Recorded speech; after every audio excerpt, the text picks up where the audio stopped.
ఏపీలో డ్వాక్రా మహిళలకు గుడ్ న్యూస్ చెప్పింది కూటమి ప్రభుత్వం. ఎలాంటి పూచీకత్తు లేకుండా 10 లక్షల రూపాయల వరకు వ్యక్తిగత రుణం అందించనుంది. డ్వాక్రా మహిళలు ఎంఎస్ఎంఈ యూనిట్లు ఏర్పాటు చేసుకునే వీలుగా ఈ నిర్ణయం తీసుకుంది.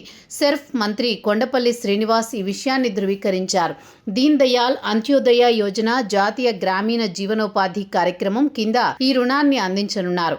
ఈ రుణం తీసుకునేందుకు డ్వాక్రా మహిళలకు ఎలాంటి పూచీకత్తు అవసరం లేదు. కేంద్ర ప్రభుత్వం రుణం కోసం దరఖాస్తు చేసుకునేందుకు వీలుగా ఐఈఎల్ఏ విధానాన్ని తీసుకొచ్చింది.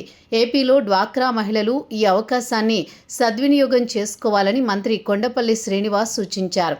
ప్రభుత్వం ఎంఎస్ఎంఈ యూనిట్ల కోసం రుణాన్ని అందిస్తున్న సంగతి తెలిసిందే.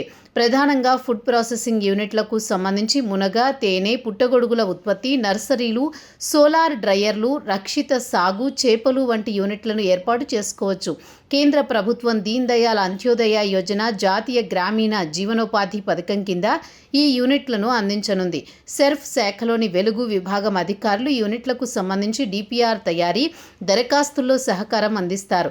రాష్ట్రంలో చిన్న, మధ్య తరహా పరిశ్రమల ఐపీఓలను ప్రోత్సహించేందుకు ప్రభుత్వం ఈ కీలక నిర్ణయం తీసుకుంది. ఇప్పటికే దీనిపై టాస్క్ ఫోర్స్ కమిటీలను ఏర్పాటు చేసింది. ఇటీవల ఎంఎస్ఎంఈలకు సంస్థాగత రుణాలు కూడా తీరిగాయి. డ్వాక్రా మహిళలను ఆర్థికంగా ఆదుకునేందుకు, వారికి పారిశ్రామికవేత్తలుగా తీర్చిదిద్దేందుకు వీలుగా అనేక పథకాలను ప్రవేశపెడుతోంది రాష్ట్ర ప్రభుత్వం.